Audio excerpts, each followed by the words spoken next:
My name is Claudia Green, and this is She Did That, the podcast shining a spotlight on remarkable women who are breaking barriers and proving that greatness knows no gender. From female founders who have raised millions of pounds, the investors changing the landscape as we know it, to survivors of tragedy who have achieved the amazing, and many more. We will share the stories of these incredible women who will inspire and empower you.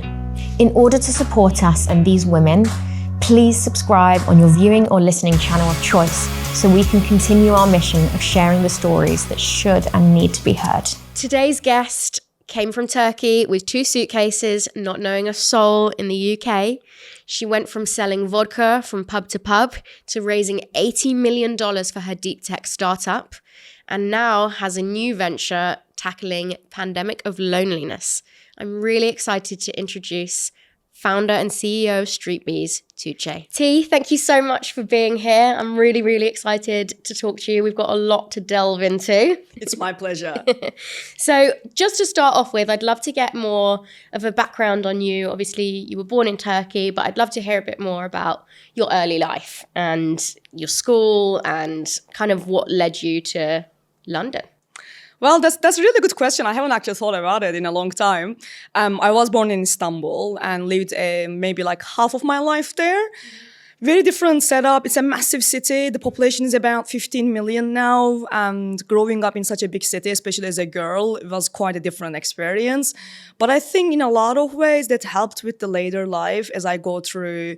Came here for university, my working life, my startup journey, because growing up in Istanbul is tough. And you have to try a lot of things, different methods. There's too many people, not enough opportunities. So it makes you quite competitive and quite resilient. And culturally, how different is it in Turkey to the UK? That's such a great question. And I find that actually working in London really made me realize some of that. I think the biggest difference is the Turkish culture is very direct. So people communicate without any sugarcoating, any, trying to actually go around a topic. People say what they think. That's one big difference. The other one is we are very comfortable talking about money. And British people are very awkward about money, aren't they? Not all of them, but I found it quite interesting that later when I was actually running Streetbees, we started encouraging especially our female employees to get comfortable negotiating for money, either in sales or even for their own salaries. And that was quite a stark difference for me to observe how uncomfortable people are when it comes to the topic of money. That's true, but I think it's something that we need to get comfortable with. It shouldn't be such a taboo. And I find women are less comfortable talking about money and negotiating salaries than men, well, in my experience, than men are. Do you think by having sort of someone at the top level management who is really, really comfortable openly discussing money helps that? 100%, and I think it also requires a lot of active investment in that. You're absolutely right. When women are, and there are studies actually about that, on average, when they're asking something for themselves, like a salary increase, they feel quite uncomfortable, but they're actually much better negotiators when they are negotiating on behalf of someone else. So it's just a bit of a taboo that as a woman, you're expected to be taking care of other people, right? It's a little bit in our DNA to assume that, but we can easily teach and learn that it's also perfectly acceptable to be negotiating on your own behalf. Yeah, definitely. I mean, I had a friend of mine and she said, I'm going to ask for a little salary increase. And I said, okay, how much are you going to ask for? And she said, £5,000 a year more.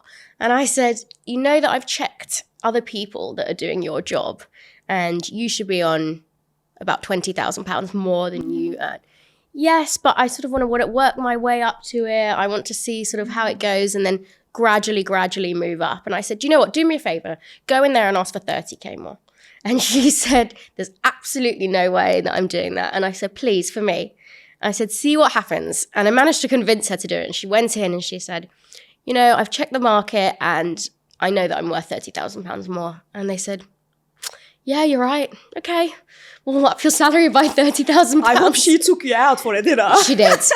She was like, was it really that easy? And I said, do you know what? You just most men are bold enough to go and ask for it. I say most because not all. I'm not stereotyping. Of course but not. And not all women are, too awkward to ask for it either. But statistically, you do see a massive imbalance when it comes to male and female salaries. And I think part of the reason for the gender pay gap was also because, women weren't demanding as much money as men were. That's not an excuse in any way, shape or form to pay a woman less than a man.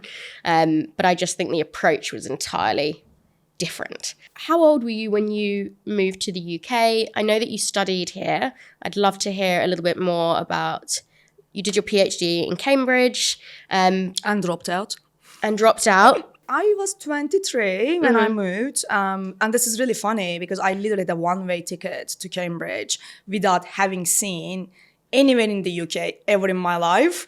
So it's brave. It was brave, but partly also ignorant, right? I haven't actually thought through it too much. So my options were a couple of universities in the US or a couple of options in the UK. And at that stage, I wanted to stay closer to family. US is obviously much harder to travel back. And it was quite funny because I showed up with 2 big suitcases in Stansted Airport at 10 p.m. I guess that was the only flight coming in. By the time I made my way to Cambridge, it was already like past midnight. Everything is closed. It was raining and cold. And I literally thought, oh my God, what did I do? How come I haven't even come and seen the city before I literally packed my life and moved? It turned out to be all fine. But the first couple of months were very, very hard. Cambridge is a very small town. And I remember the next day, one of my, assigned mentors took me around. So we went to one of the towns and he showed me around. Oh, this is the city center. This is where the pubs are, etc. Right? It's the most important thing. Yeah. And then I said, okay, this is great. Now let's go to the next town. And it's like, this is it. What do you mean this is it? This is Cambridge. I was literally shocked to me because it was as small as my small neighborhood in Istanbul. And for us, you have another 100 of those within Istanbul, right? So I had to adapt a lot living in a small place, which admittedly doesn't work for me.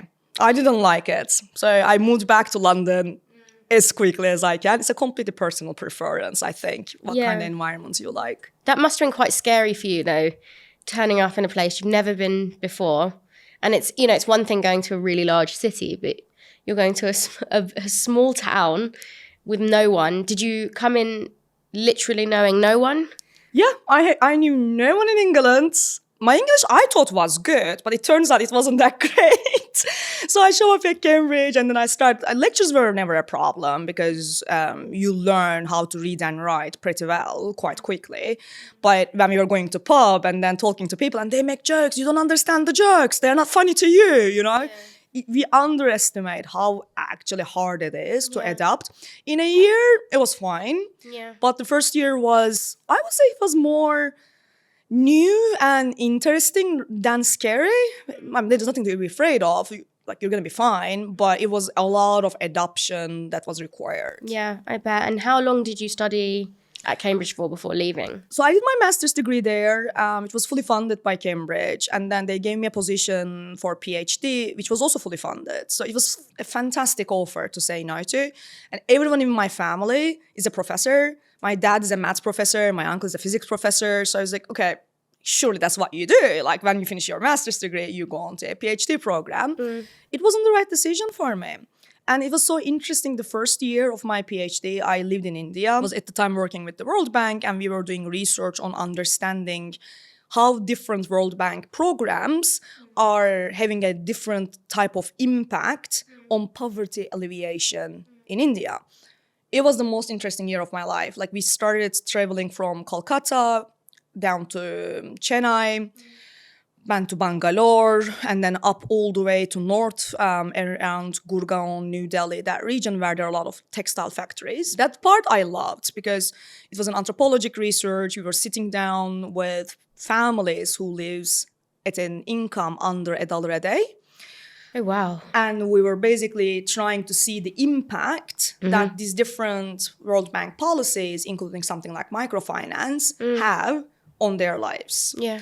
And it was very interesting. I learned a lot. It was character building, actually. I bet. But when I came back to Cambridge after that, after a year of field research, and I'm sitting in a room, it's constantly raining, it's very grey, there's not much to do, I felt like this is just not my calling. I published quite a lot of books, book chapters, articles, wrote reports for World Bank, and then after that I felt like I'm done. Yeah. And time to move on into the business world. But I think that's very brave. I think a lot of people who get into PhD programs think, right, now I'm in it. I have to actually go ahead and finish it. And it's long, it's 4 years.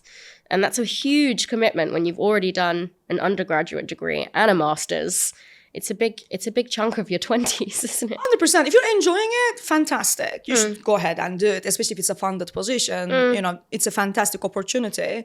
But at the same time, you know, if you're feeling like this is just not for me, I don't want to go on to a teaching position, or I want to try something else, it's also perfectly fine just to move on. You moved to London after that.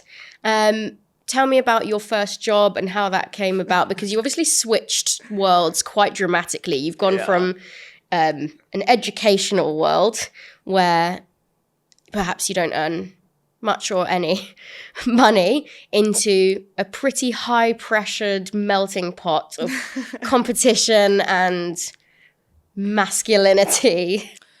Yeah, that's actually a really good point. The academic world probably have done a lot better than the business world in terms of diversity. Definitely true. But it's actually quite funny because I left Cambridge and decided to move to London in 2008. I don't know what I was thinking. There were no jobs, right? Like you move to a city, very expensive city, and there are no jobs. And that was tough, right? I started applying for jobs. A lot of big companies already frozen hiring at that point. So interestingly, I was at the airport, met someone. I was waiting to go back to Istanbul for a quick trip, and I met someone who's also from Istanbul who was trying to market his vodka to London. And it was an unsuccessful trip for him. It didn't go anywhere, and he was really struggling. He was very depressed. I was very depressed because I didn't have a job. And we got talking, and then I said to him, like, look, you carried all that vodka. It's already like in storage in London anyway. Leave it. I'll give it a go. If I can sell it, I take a cut. If I can't sell it, you take it back. Like, there's nothing to lose, right? For neither of us, really, because neither of us are actually doing anything else. So it was quite funny, and then he let me do it. And then I ended up selling in what we call seeding strategy. So rather than going straight to supermarkets, which is much harder to penetrate, you start with bars and pubs, which are easier because they give you a chance usually and see if the customers like it, right? Yeah. So I started just literally walking into different pubs and clubs with like, you know, taster vodka. I repackaged it to make it more luxury, etc. It went so well. I made more money that year than the following years when I got actually a proper job. Oh my goodness. It was hilarious. That's real hustler mentality there. You've gone from doing a PhD in Cambridge to selling vodka to going clubs. pub to pub. Yeah, my dad wasn't proud. Although I think it's quite innovative that you had the idea in the first place when someone said, oh, I've got a load of vodka, and you thought, you know what, I'll sell that for you and I'll go door to door. And I think that's actually really important in the entrepreneurship journey. When you look at the entrepreneurs in London, about 80%, there's some really interesting studies on this, come from business families, right? They actually don't have to make a living. And that completely changes the perspective. Now, a lot of them still are very ambitious people and they become very successful. But actually, it's very few percentage, it's a small percentage of people who come into being an entrepreneur. It is not by any means an equal access or equal opportunity environment, right? But while it's harder if you don't have a family behind you supporting with your business activities, actually, there's a lot of compensating factors because you develop a way of no matter what, I'm going to survive. No matter what, I'm going to find a way to make a living. And actually, that mindset becomes incredibly important in an entrepreneurial journey. I'd be interested to know how you've gone from selling vodka to Cambridge, selling vodka, and then into private equity. Seems like a logical move. Yeah. So I started applying for jobs. I did want to go into consultancy once I moved to London because it's quite an interesting job. People are, working on a lot of different types of projects, a lot of variety in what you do. So I had to wait for the consultancies in London to open up they are hiring again.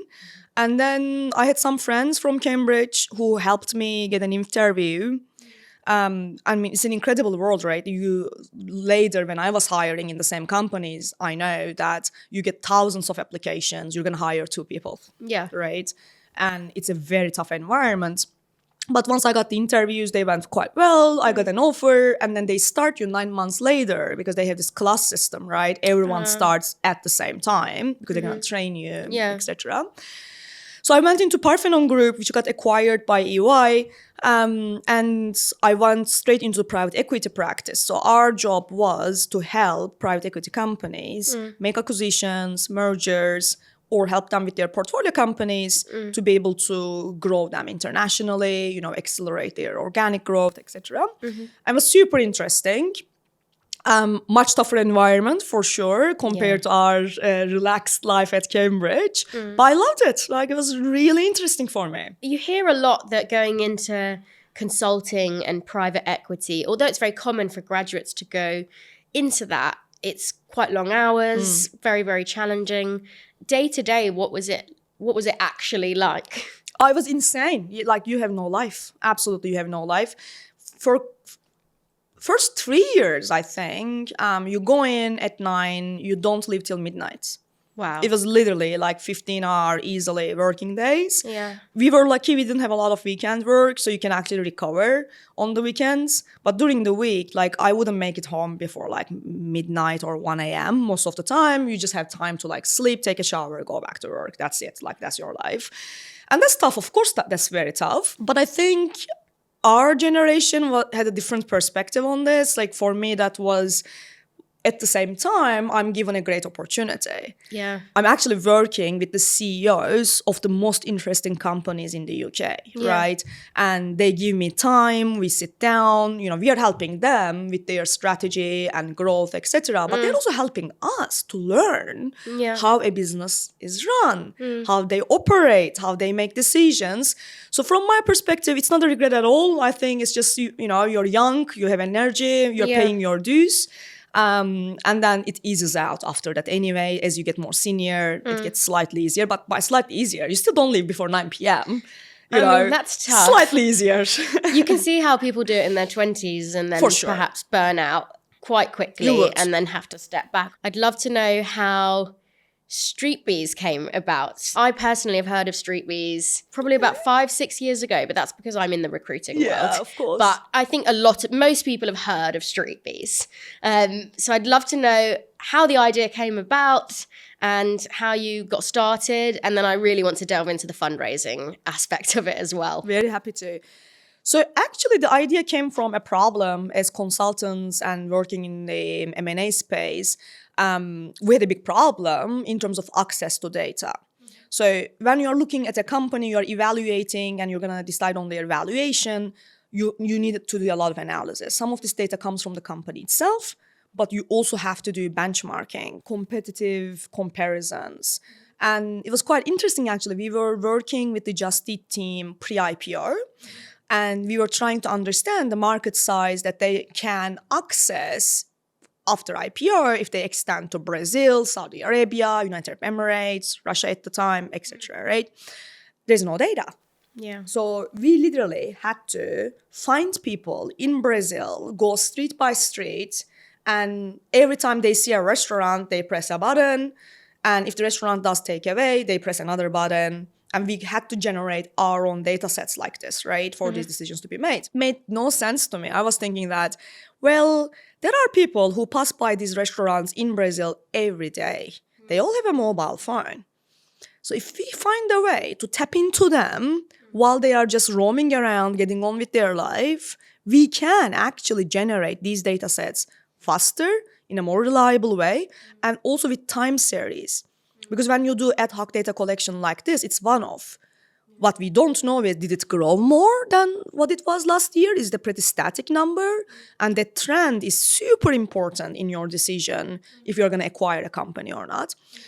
And I guess I'm a little bit impulsive that way. I just then left. I really liked the idea, and I spoke to a few companies in research.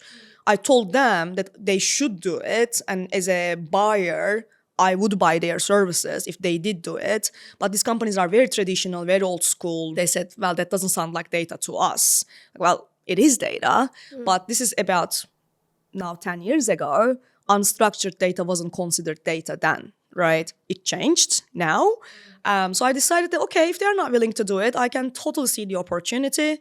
I've done 6 years in consulting PE world, so I'm just going to leave and start a new business, new chapter. That's very brave.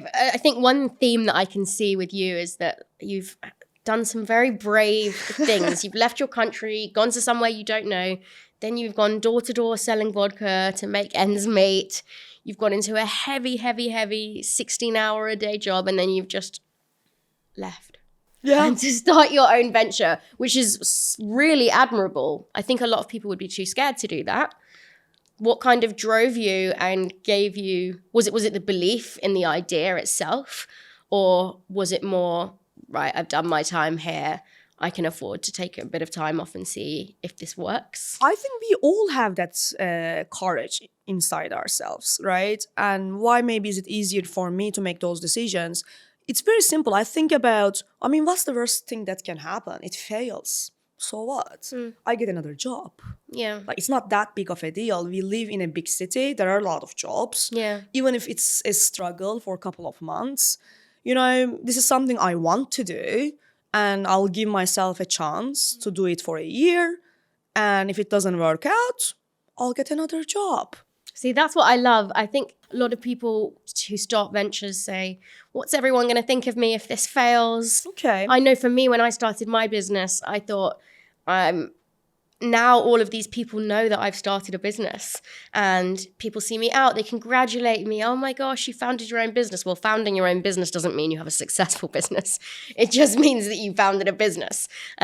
So I think there's definitely a sense of being worried about what other people think. But I think that I can see a theme with you that you back yourself and you're confident enough. Yeah, and let's stay on that topic. I think it's very interesting because I got a call from a very close friend. She's an incredibly successful female entrepreneur. She was just having a really bad day. And we started talking, and then she said to me, and she's at the moment just thinking through, just so that we don't reveal identity. It'd be juicier if we did. But. Yeah, for sure.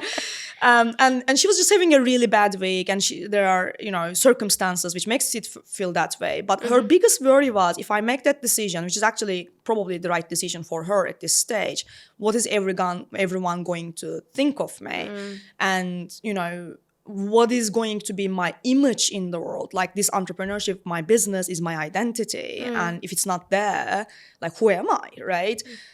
And I think what we discussed with her is probably relevant for a lot of people, that honestly, no one cares. You're not the center of their world.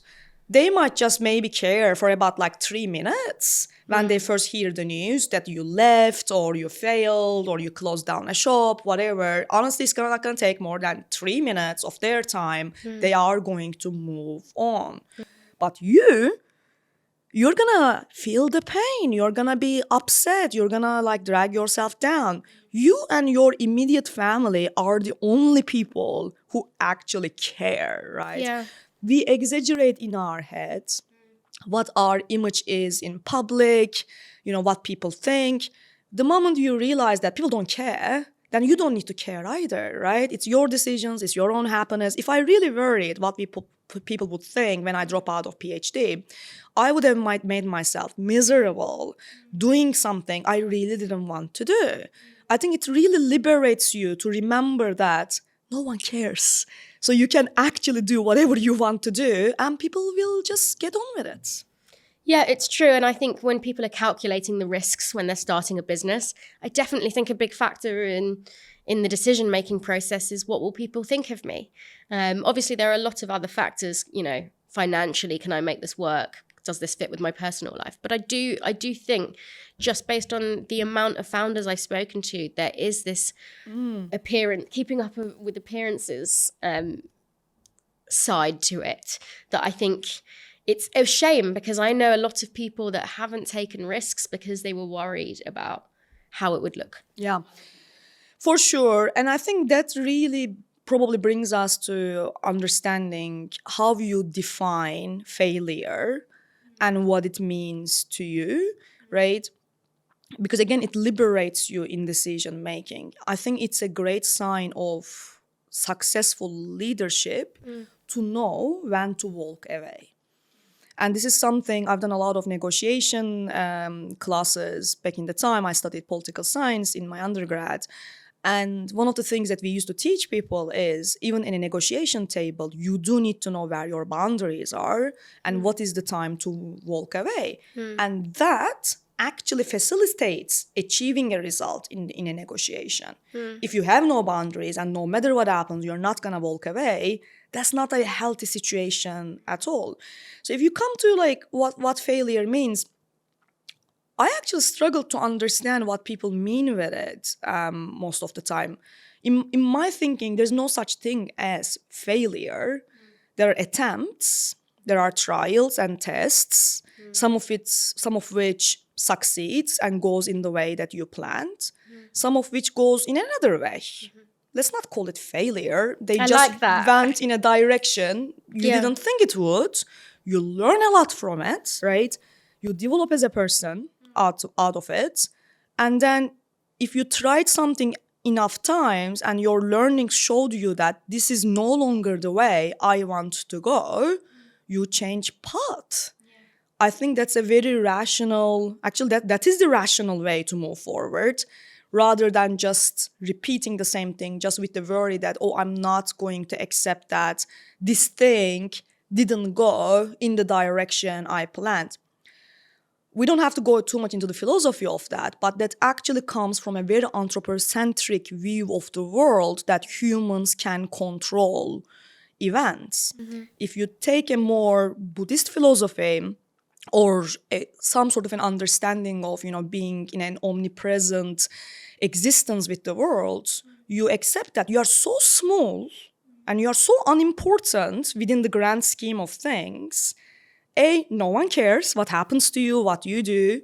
And B, you can't control things. So you can actually learn to flow with how things are going and try to shape the river a little in the direction you would like it to go. That's all you can do. But you can't actually make the river that's going that way turn around and go that way. And that's, I think, why it never even appeared in my cognitive radar, the concept of failure. This feels like a therapy session. I'm loving it. I'm benefiting from it.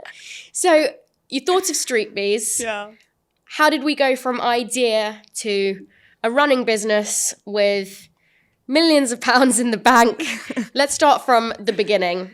Fundraise number one and kind of what you had to do to get there. Yeah, absolutely. So it was so much fun. I had so much fun building Streetbees. So I reconnected with a friend of mine from Cambridge. We were at the same college when we were studying. He was a mathematician. I was doing political economy. And he also have moved back by then to Australia. And he was already doing a startup. So I spoke to him and he really liked the idea as well. They couldn't raise for the startup they were working on, so he was going to move on anyway. So he moved back to London and joined me. And then there's some really important people who changed the direction of the business. I met Christopher Spray, who is a well-known investor, angel investor in the space. And it was so funny. We were sitting in the Ozone Cafe in Shoreditch, and I gave him a 2.5 hour pitch. Terrible. A pitch cannot possibly take 2.5 hours. And then he listened patiently. And then he told me at the end, Tugce, this is a fantastic business. It's going to be very successful. Your only challenge is going to be, it's so complex. It took you 2.5 hours to explain it to me. You're going to have to really work on how you communicate it to investors. Then he introduced us to Robin Klein from Local Globe. We sat down with Robin and George Henry, with my co-founder, and that meeting was pure magic. You go into a meeting sometimes, you come out of that meeting feeling so energized. You're buzzing. You're buzzing and you're Yeah. like, let's go, let's do this. Yeah. And I always tell people, if you don't walk out of an investor meeting feeling that way, that's not the right investor for you. Because a great investor is going to ask you enabling questions, right? And you start bouncing ideas off each other. And I think both sides at the end of it were even more excited about the business, and Local Globe led our seed round together with Octopus Ventures at the time. We closed the first Wow, raise. you didn't mess around with your investors, did you? You picked the top ones. There is definitely luck there as well. We got lucky that, we met the right people at the right time, but also we went all in, right? We gave all our energy, all our focus to make it work. And how much, in terms of preparation, how far had you come with the concept itself? So when you were presenting to investors, how much did you actually have at that point? Yeah, that's a very good question. And I think as a founder, you always delay. You're a little bit perfectionist probably. You want to have more before you go to people. I would always recommend to people that when you think it's not good enough, it is. You should just bite the bullet and go with it. Yeah. There wasn't much at all. So, we had Coca-Cola and Unilever already as clients. And Okay, so quite a lot. that was very good. Yeah. Product wasn't developed much at all. There was very little done because we couldn't afford to hire a tech team yet. Yeah. And but we got the clients, right? Yeah. And very big clients. Yeah, that's a huge deal. Yeah. So and you have to really fall back on what you are able to bring to the table. Neither my co-founder nor I were developers. So we couldn't build the technology, right? We had to hire people to help us build the technology. But what we did know how to do very well was convincing people and selling. So we just erred on that side. Okay, that's one skill we do have. So let's go get some customers with the vision. Being very open that tech is not there yet. But they came in, they put down the money. With that money, then we did go ahead and start building the technology. And then, with the traction we had, with the success of the product at that stage, we were able to raise. As soon as we raised, we hired an amazing technology team, including our CTO at the time. And all of a sudden, we went from a 2-people team to a 7-people team. Right. So I'm hearing a lot about the successes and the highs. I want to hear more about the challenges and any tough situations that you encountered where you thought, I'm not sure if this is going to work, or I don't know if I can personally do this anymore. Did you have any moments of doubt there at all? Oh yeah, every day. There are a lot more of those than the success moments for sure. So we agreed with my co-founder for our mental health that we're going to have a yearly check-in. I think it was in April. Every year in April, we would go out for a nice dinner and then decide, are we committing another year or not? So at that meeting, if we haven't reached our own personal milestones that no one else knows, just the two of us know, right? It's not commitments to investors or anything. It's our decision. If we haven't reached those milestones, we could have always pulled the plug and say, this is it. Yeah. He was a Morgan Stanley trader. I have a consultant's private equity background. We can always go back to jobs, right? That we needed to do. So that's what we did. We basically set milestones. But why does that help with your mental health? Because during that 1 year, then you don't get to question. You don't get to doubt. You make the commitment, and then you just basically delay all the questioning to that point in time where you're going to actually go through all the factors and make a decision again. Because if you let yourself at every corner, at every night, bad days are going to happen pretty much every day, then you're not going to continue, right? We had another rule that really helped me. 3 major catastrophes per day. So if a 4th one comes, Oh my goodness. you are basically, I'm at capacity. I cannot handle a 4th catastrophe today. So it's going to have to wait. Jokes aside, it allows you to prioritize, right? So for example, if a major customer's dashboard is not working and your champion is about to present the solution to the CEO, that's a catastrophe, right? You can't have that, but it's going to happen. because the product is not reliable enough yet. It's not stable or consistent enough yet. I remember literally shipping laptops from our office in Shoreditch to Blackfriars, where Unilever is, in a cab, because we couldn't fix whatever was wrong in their computers. They were using Explorer, we built for Chrome, whatever. We instead sent a laptop and the CEO meeting was saved, right? They presented without a problem. So you have to be always super practical. Let's not worry about, why is this not working? Are we building the right thing? There's no time for those questions. Solve the problem very practically. And then you can go back and speak with your engineers and say, guys, we need this working in all browsers. Now, can we do that? I like this 4 catastrophe max limit. See, I should take that advice personally. I've been on the floor before tearing my hair out after about catastrophe 6 thinking, Oh, God. I don't know if I can do this anymore. But I think it's always important to highlight that most days are tough. Yeah. And it's not glamorous. No. And I went to a party recently and someone who hadn't seen me in a really long time, they said, oh, you're bawling. And I said, why do you think that? And they said, you travel. I see your pictures on Instagram. I said, honestly, That's the glam. 12 hours before this photo, I was having a mental breakdown on my floor, crying. I'd phoned my mum. I'd said, I'm throwing the towel in. I'm not doing this anymore. At the time, I had 8 employees who were relying on me. And I said, I can't do it. I can't. Because it's a lot. It's a big weight to carry.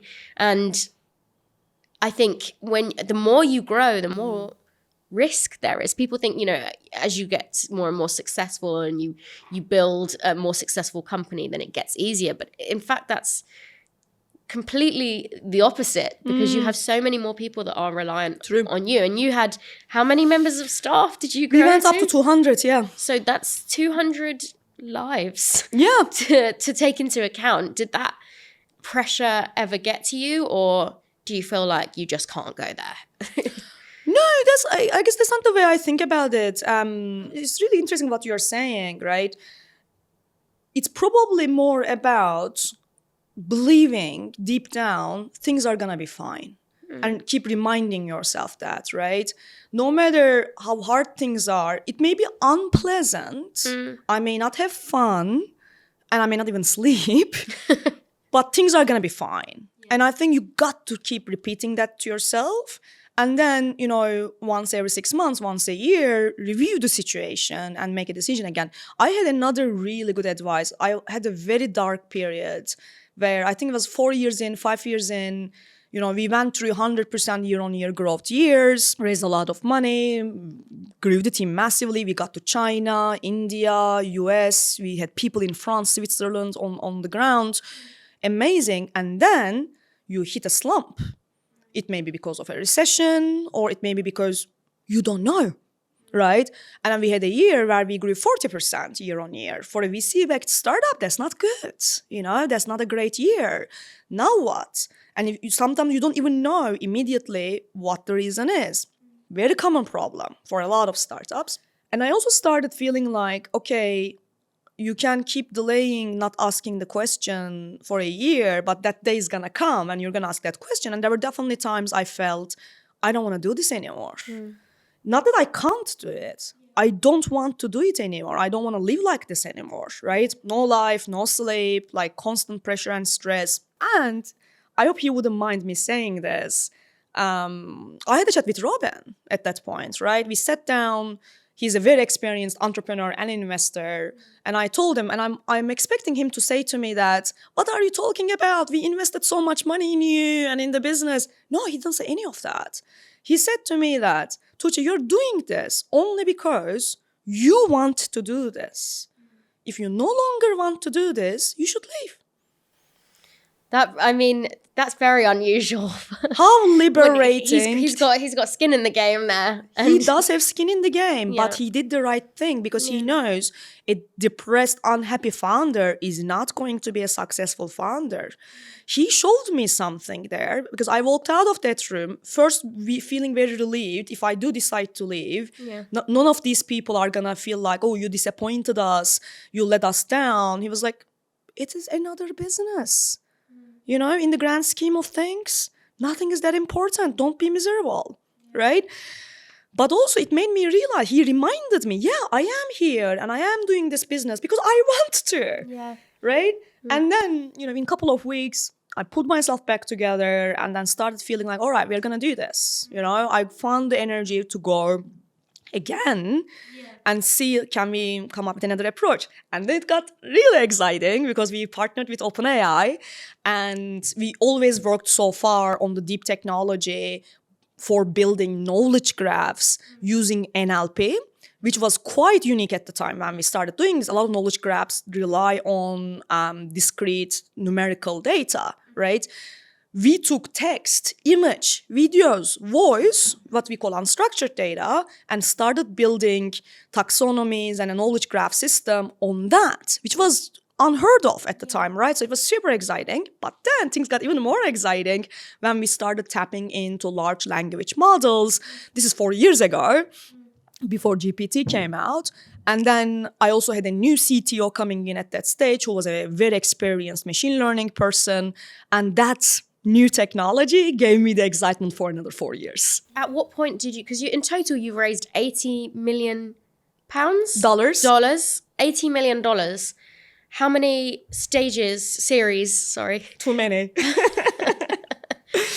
How many did we do? Again, this is like the not part of the glam story, right? I mean, if a newspaper is asking, the answer is we did seed Series A and Series B. Okay. If you're asking, the reality is there were bridging rounds, there were convertible loans to make the payroll, there were bank debts, we had venture debts. Not stressful, it's just part of the game, right? You just have to keep, like my main job as the CEO is literally, before everything else, people get paid.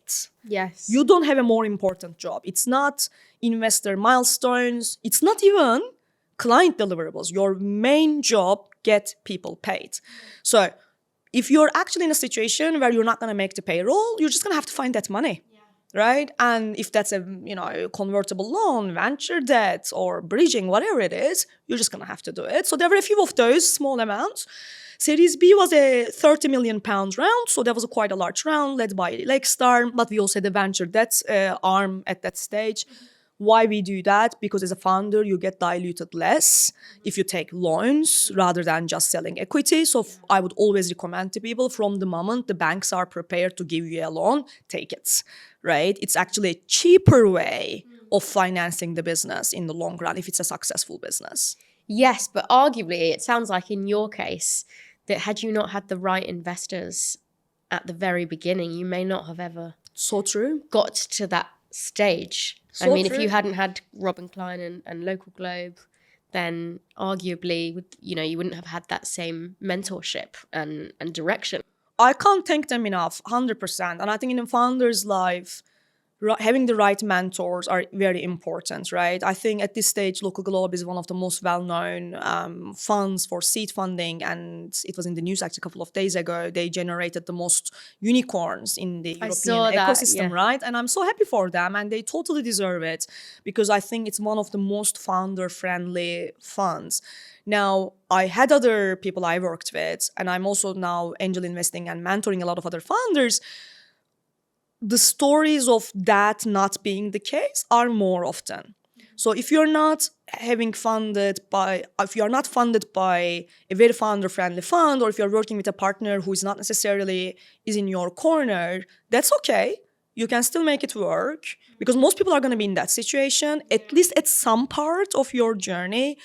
I know so many stories like that, and there are ways to deal with that. There are ways to deal with that. Putting boundaries is very important. For example, I hear a lot from friends, this investor we got in is WhatsApping me Saturday night and expects a response. I'm like, what do you mean expects a response? Like, is he actually saying on the WhatsApp, you have to answer back to me in 20 minutes? No, it's in your head. Yeah, that's interesting. Boundary setting is incredibly important. Super important. Yeah. You have to have your life. When people WhatsApp message me on these kind of matters, my reply is actually a template. Thanks for your note. Would you please email me? I'll get back to you as soon as I can. So you teach them. That's not the way to communicate with me, right? Because you're stressing me. And Yeah. a stressed founder is not good for anyone. Yeah. Right? So let's just take it a notch down, right? If you have a few people who are on your side and who are more mature, more experienced, you can also get them to talk to other investors. That's a really good strategy. Like sometimes people panic. It's also not their fault.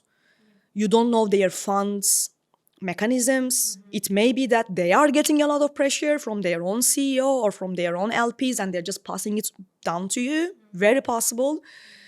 Call it out. I think there is nothing better than open communication. I had one investor I was really struggling with. He was stressing me out a lot. And I told him that. I said, I come out of every conversation we have feeling depressed, Oh my God. unsuccessful, and you are literally making me feel I'm not good enough to do this.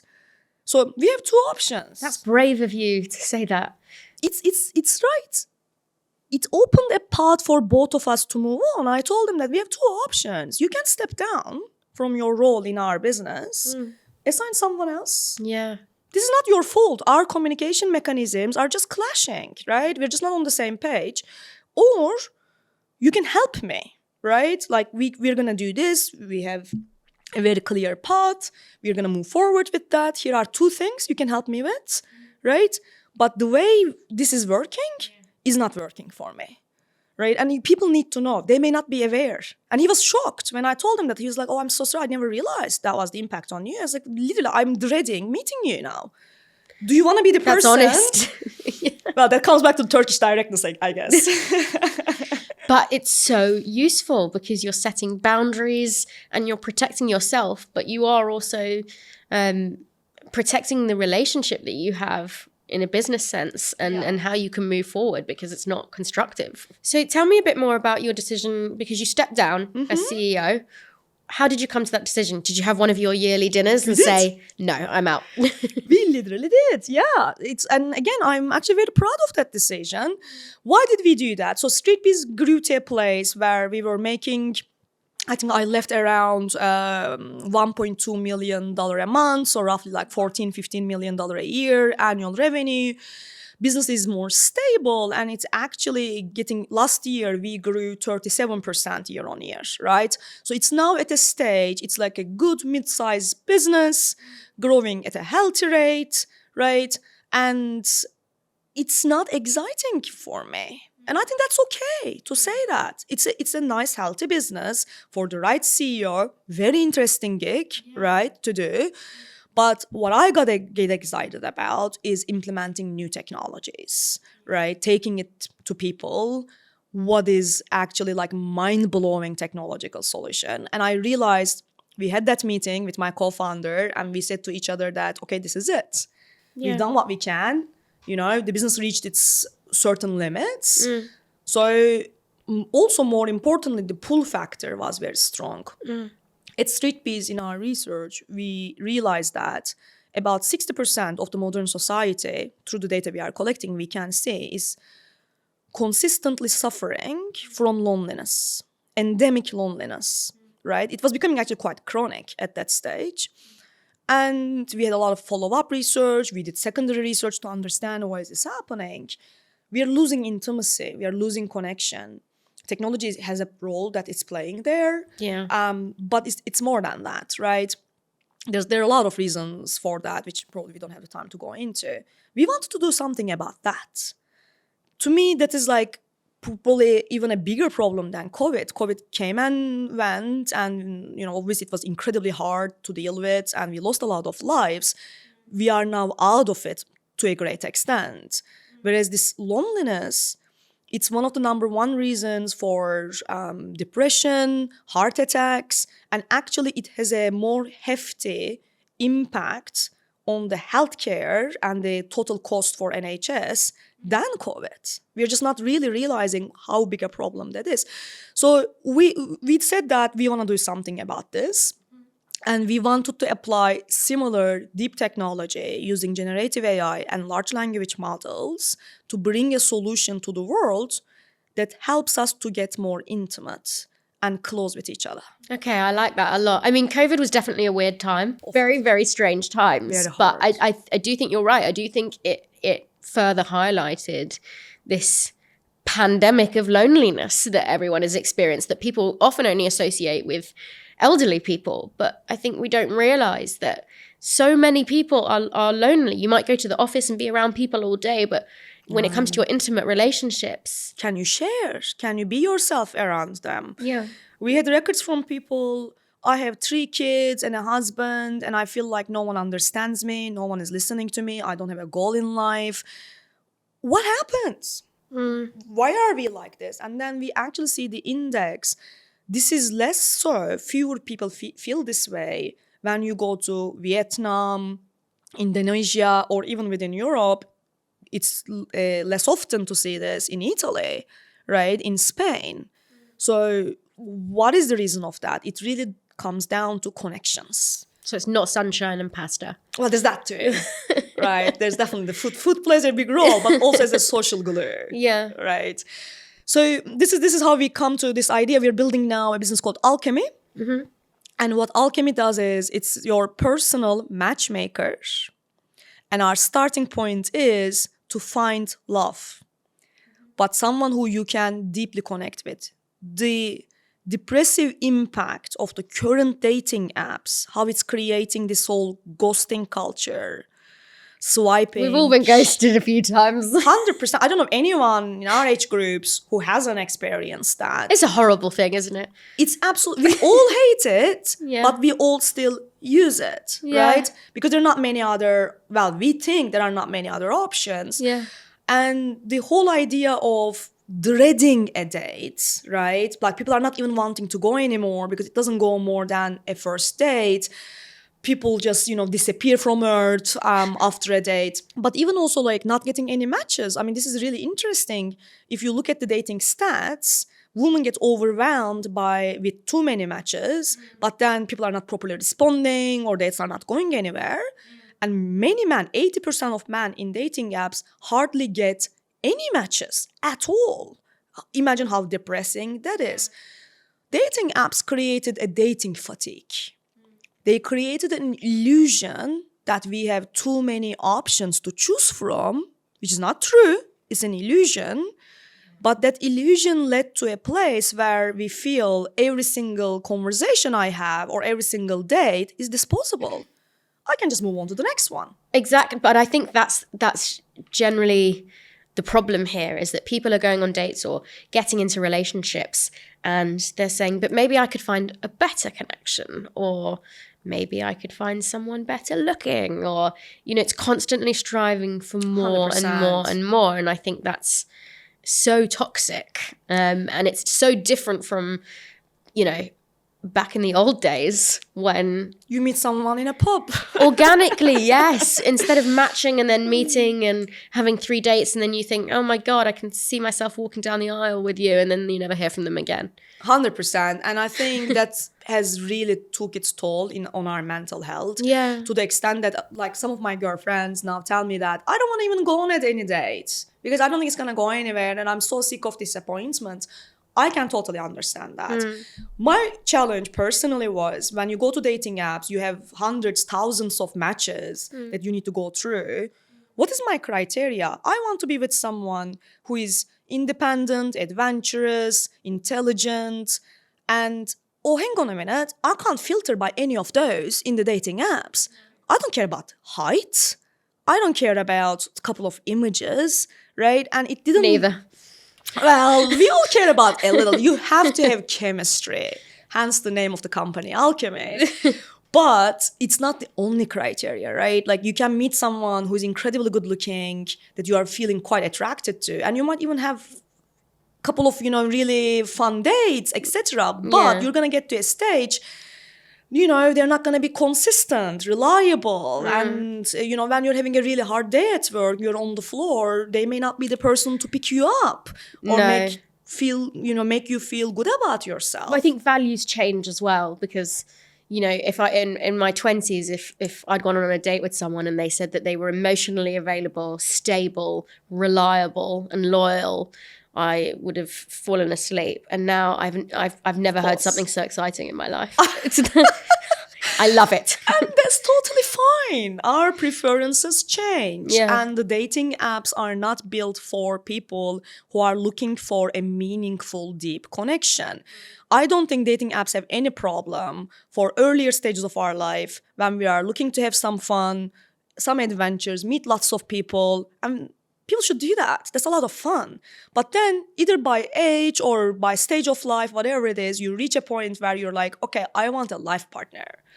It's more important to me at this stage that this person is like, behind me in my decisions, makes me, have a great life, enjoy life together. And that's why we build Alchemy now. So we have about 80 different variables which are optimized. And this is really the key point, in an algorithm that is curated just for you. All dating apps have a single algorithm with the same rules and same weights, assuming we all want the same thing. The truth couldn't be further away from that. We absolutely don't want the same thing, right? For me, open-mindedness and independence might be the most important thing. For you, reliability and loyalty might be the most important thing, right? So what we do is we speak to you. Luna, the bot, speaks to you, which is generated with Gen AI, and asks you a lot of questions about what worked and didn't work in your previous relationships, how it made you feel. Good, it's like a counselor. It's totally like a counselor. It learns you. It understands you. It builds an algorithm for you. I'm firing my therapist. And then it literally ranks all the eligible bachelors in London against your priorities.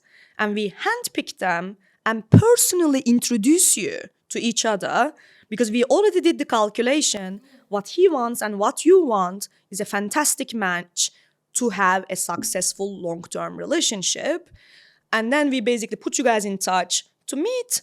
And we were going to make 5-6 introductions like this in a course of a month to give you time to evaluate and then give us feedback. With the feedback, we keep updating the algorithm. I love that. I really, really love that. Well, we are taking beta users, so if you're interested, drop me a note. I might be available. Thank you so much for being here. What I wanted to end on was, you've got a lot of characteristics I've noticed that enable you to be successful. In your mind, what do you feel is important in terms of attributes and attitudes that you need to bring to the table to be successful? Oh, that's such a good question. I think, probably thinking about it, the most important one is resilience, right? I mean, growing up in a primary school classroom with 80 other kids, and I'm so used to whatever I want to do, the first answer to that is gonna be a no. I don't even expect a yes, right? Because I remember, like, in high school, I wanted to go to certain university, wanted to go to US, and everyone said to me that, are you crazy? Like, you're not going. I did go. But the first answer wasn't a yes. And I think that makes you, over time, firstly, learn not to care what other people think or say, because they're wrong and you're right, and it's going to be fine. You're going to find your way through it. But also, I think it really helped me redefine what success is, what failure is, and how if you keep doing what you truly and authentically believe is right, other people will come on board. And if they don't, who cares? They don't, who cares? Yeah. I think that's definitely a really, really important one. Resilience and the ability to get back up off the ground again and again and again, even if you're being repeatedly kicked. I think that's the key thing here, is resilience. Absolutely. Thank you so much for being here. My pleasure. It was so much fun speaking to you. You too. And I'm sure you've inspired a lot of people and given some sage advice. I know that you've certainly given me loads of advice. I feel like I want to have like a weekly with you now. It would be my pleasure.